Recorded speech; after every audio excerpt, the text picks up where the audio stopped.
আসসালামু আলাইকুম। আল্লাহর রহমতে আমি আমার সব আনলোড পয়েন্টগুলোতে আনলোড শেষ করে ফেলছি এই ট্রিপে। এইটি আমার লাস্ট আনলোড পয়েন্ট। তো এইটি হলো Pirganj advance LPG filling station. এখন আমি মোংলার উদ্দেশ্যে রওনা হচ্ছি। আপনাদেরকে এই ভিডিওটিতে আমি আসলে বীরগঞ্জ থেকে মোংলা পর্যন্ত যাওয়ার সম্পূর্ণ ভিডিওটা দেখানোর চেষ্টা করব। যেদিন এই পাম্পে আমার গাড়িটি ফেসে গিয়েছিল সেই দিন এই ভাইটি আমাকে অনেক উপকার করছিল, সে অনেক কষ্ট করছিল আমাদের সঙ্গে। তো এখনও পাম্পের পরিস্থিতি খুব একটা ভালো না। এখানে বৃষ্টি হলে এই পাম্পে অনেক পরিমাণ কাদা হয়ে যায়। তো সেই জন্য এখানে আমাদেরকে খুব হিসাব করে চলতে হয়। আল্লাহর নামে আমি রওনা হয়ে পড়লাম। এখন আমি সামনে যে সকালবেলা খাবার খাবো। এখন যদিও প্রায় 11টা বাজতে গেছে, কিন্তু আমি সকালবেলা আসলে খাবার খেতে পারিনি। এখানে এই পাম্পের পাশে কোনো হোটেল নেই, সেই জন্য খাওয়া দাওয়া করতে পারিনি। তো সামনে পীরগঞ্জ বাজার, পীরগঞ্জ বাজারের শেষ প্রান্তে একটি হোটেল আছে, যে জায়গাতে আমরা সবসময় খেয়ে থাকি। রান্না খুবই ভালো, একেবারে বাড়ির রান্নার মতোই মনে হয়। তো ইনশাল্লাহ ওইখানে যেয়েই খাবো। সকালবেলা আবার হালকা হালকা ছিটে ফোটা বৃষ্টি শুরু হয়ে যাচ্ছে। এখানে আবার ট্রেলারটি পার্কিং করা একটু ঝামেলা, কারণ যেখানে আমরা ট্রেলার পার্কিং করি এই জায়গাটিতে আসলে গ্যাপ আছে, তো ফেসে যাওয়ার সম্ভাবনা আছে, সেই জন্য খুব সচেতনভাবে রাখলাম। এখন আমি যাচ্ছি আস্তে আস্তে সেই হোটেলের দিকে। হোটেলটি যদিও ভাঙাচোরা এবং ছোট্ট একটি হোটেল, কিন্তু রান্না অনেক ভালো। তো আজকে সকালে এখানে পেলাম লাউ শাক এবং আলু দিয়ে সবজি। লাউ শাক এবং আলুর সবজিটা আমার খুবই ভালো লাগলো। আলহামদুলিল্লাহ, আল্লাহর রহমতে এখানে খাওয়া দাওয়া শেষ। আমরা ট্রেলারটি রাখছি একটু দূরে, ওই যে আমাদের ট্রেলারটি দেখা যাচ্ছে। এখন একটি চায়ের দোকানে আসলাম, যেহেতু সকালবেলা খাওয়া দাওয়ার পর চা না খেলে আমার ভালো লাগে না। তো চায়ের দোকানে এসে চায়ের অর্ডার দিলাম, দোকানদার চা তৈরি করতেছে। এরপর দোকানদার ভাই আমাকে চাটি দিল। আলহামদুলিল্লাহ, চায়ের স্বাদটা বেশ ভালোই হয়েছে। আমি সবসময় হালকা চা খাই। তো এইখানে এক হিসাবে সকালে খাওয়া দাওয়া সবই শেষ করে ফেললাম, চা খাওয়াও শেষ। এখন রওনা হয়ে পড়লাম আল্লাহর নামে। তো এটা হলো বীরগঞ্জ, এবং পীরগঞ্জের যে রোডটি রয়েছে এই রোডটি অনেক সিঙ্গেল, এবং অনেক ছোট ছোট কিছু বাজার রয়েছে। বাজারগুলোতে হাটবার দিন একটু বেশিই ভিড় হয়, কিন্তু রোডের পরিবেশটা আমার খুবই ভালো লাগে। দুই সাইডে অনেক বড় বিল, ফাঁকা জায়গা, আর এই দিকে প্রচুর পরিমাণ ফসল হয়, যেটা আসলে কল্পনার বাইরে। ধান তো এক প্রকার বলা চলে 12 মাসই হয়। এছাড়া রয়েছে পাট, ভুট্টা। কিছুদিন আগেই ভুট্টার সিজন ছিল।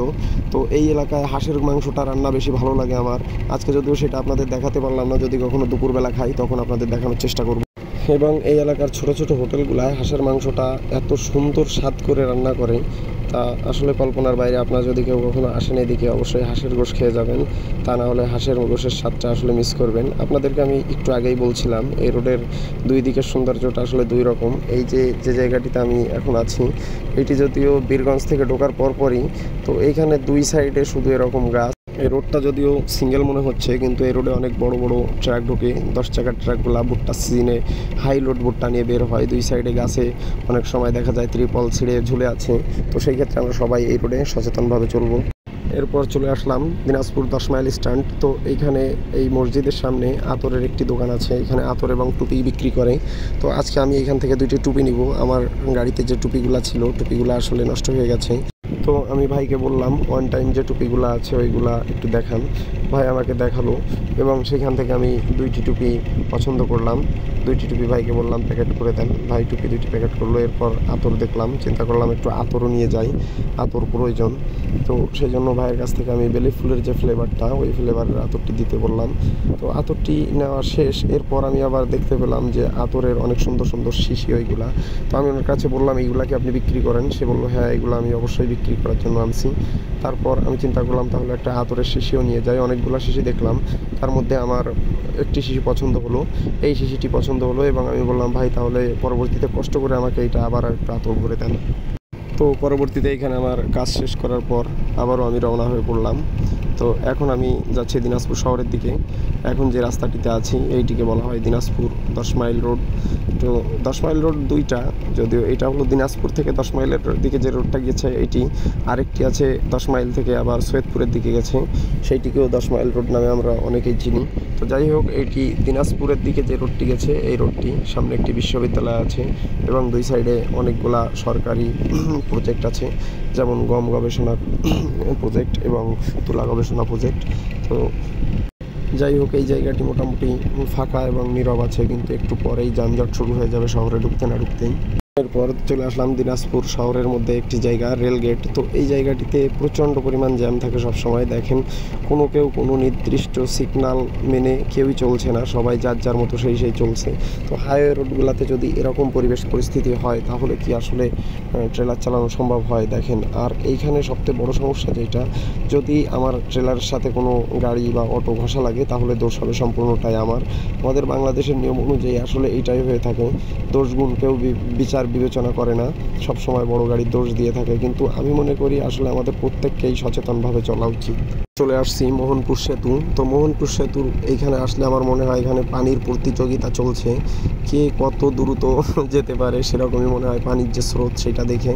এখানে অনেক লোক মাছ ধরতেছে, জায়গাটা আসলে অনেক সুন্দর। এখানে ভ্রমণের জন্য একটি ভালো জায়গা। আমরা দিনাজপুর যাওয়ার সময় প্রায় সব সময় এই রাস্তা থেকে যেয়ে থাকি, সেই জন্য এটা আমাদের সামনে পড়ে। আমি আগেও একটি ভিডিও দিয়েছিলাম এই মোহনপুর ব্রিজের। তো যাই হোক, এরপর আমি দীর্ঘ সময় চালানোর পর চলে আসছি ইভান্স এলপিজি ফিলিং স্টেশনে। এটি হলো বিরামপুর রেলগেট। এইখানে আমি খাওয়ার জন্য এখন আমার ট্রেলারটি সাইড করছি, হোটেলে চলে আসছি। এই হোটেলে গরু মাংস রান্নাটা অনেক ভালো হয়। এখানে গরু মাংস, মুরগি মাংস, মাছ এবং বিভিন্ন প্রকার ভর্তা আছে। তো আমি গরু মাংস দিয়ে নিলাম, কারণ এদের গরু মাংসটার টেস্ট ভালো হয়। তো এইখান থেকে খাওয়া দাওয়া করে আবার রওনা হবো। আজকে দুপুরবেলা খাবার খেতে আমার একটু দেরি হয়ে গেল, কারণ এইখানে খাবার খাবো দেখে ওদিকে কোথাও খাওয়ার জন্য গাড়ি পার্কিং করিনি। তো এখন বিকাল 4টা+ বাজে আর কি। তো এখন যদি আমি খাওয়া দাওয়া করার পর রওনা না হই তাহলে আমার সময় বেশি লেগে যাবে। অলরেডি আমি রওনা হয়ে পড়ছি, কারণ ওই দিকেও আমার রাস্তা কভার করতে হবে। আর তাছাড়া বৃষ্টির দিন, রোডঘাট ভাঙাচোরা আছে, গোবিন্দগঞ্জে খুব বড় ধরনের জ্যাম লাগে। সেই জন্য খাওয়া দাওয়া শেষ করে আর রেস্ট নিলাম না, সঙ্গে সঙ্গেই রওনা হয়ে পড়লাম। এরপর আলহামদুলিল্লাহ আমি দেখতে দেখতে চলে আসলাম গোবিন্দগঞ্জটা আজ ক্লিয়ারই পেলাম। গোবিন্দগঞ্জ পার হওয়ার পর এখন আমি আছি হাইওয়ে রোডে। এটা হলো ঢাকা রংপুর হাইওয়ে রোড। তো এই রোডে এখন প্রচুর পরিমাণ গাড়ির চাপ, কারণ সন্ধ্যা টাইমে এই রোডে সব পণ্যবাহী ট্রাকগুলা ছোটাছুটি শুরু করে দেয়। এরপর দেখতে দেখতে চলে আসলাম মির্জাপুর। তো এটা টাঙ্গাইল মির্জাপুর না, এটা হলো বগুড়া শেরপুর মির্জাপুর। এখানে অনেক হোটেল আছে এবং সব ট্রাক ট্রেলারগুলো এখানে সাইডে পার্কিং করে আছে খাবার খাওয়ার জন্য। তো এখানে আমিও পার্কিং করলাম এবং হোটেলে চলে আসলাম। খাবার অনেক প্রকার তরকারি আছে, যেমন গরুর মাংস ভুনা, গরুর মাংস ঝোল, এছাড়াও ছোটো মাছ, সবজি অনেক ধরনের। যাই হোক, আমি এখান থেকে গরুর মাংস দিয়ে খাবার খাওয়ার জন্য প্রস্তুতি নিলাম। তো অলরেডি আমাদের খাবার চলে আসছে।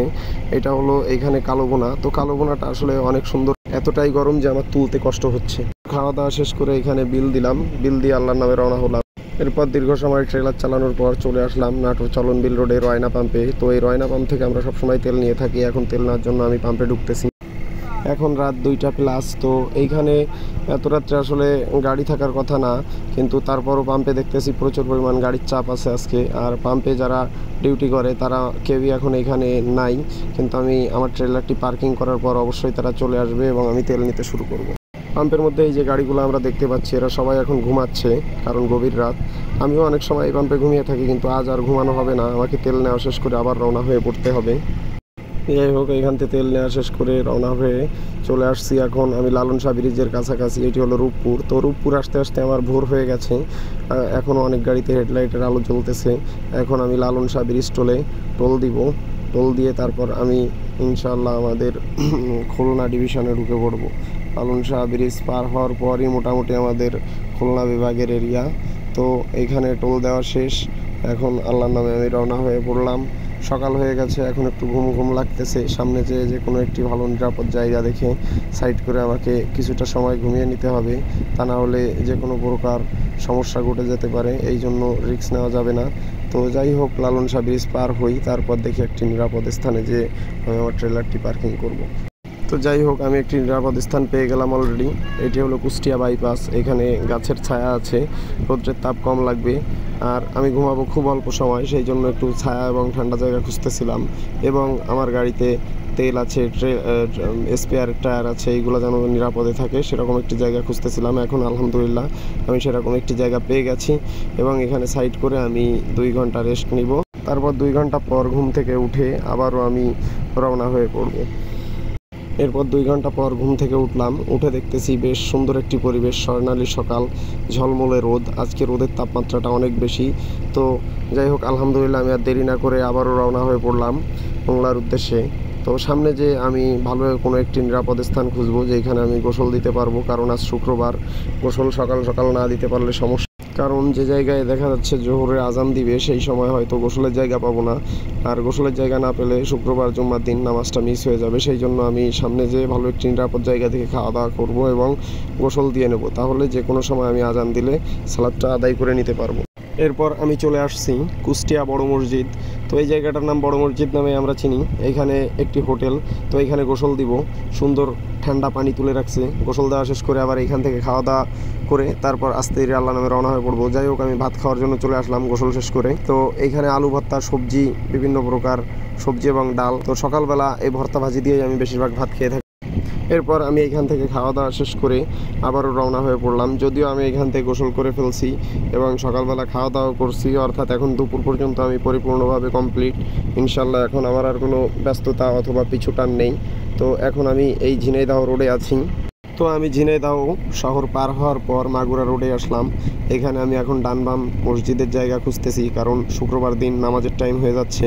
এখন আমাকে ভালো একটি নিরাপদ জায়গা দেখে আমার ট্রেলারটি পার্কিং করতে হবে এবং নামাজ আদায় করতে যেতে হবে। আমি হাট গোপালপুর বাজারে মাগুরা রোডে এইখানে নামাজ আদায় করলাম এবং নামাজ আদায় করা শেষ করে আবার রওনা হয়ে পড়লাম। সামনে এসে দেখতে পেলাম একটি ভাঙা জায়গা, একটি ট্রেইলার দুর্ঘটনার সম্মুখীন হয়েছে।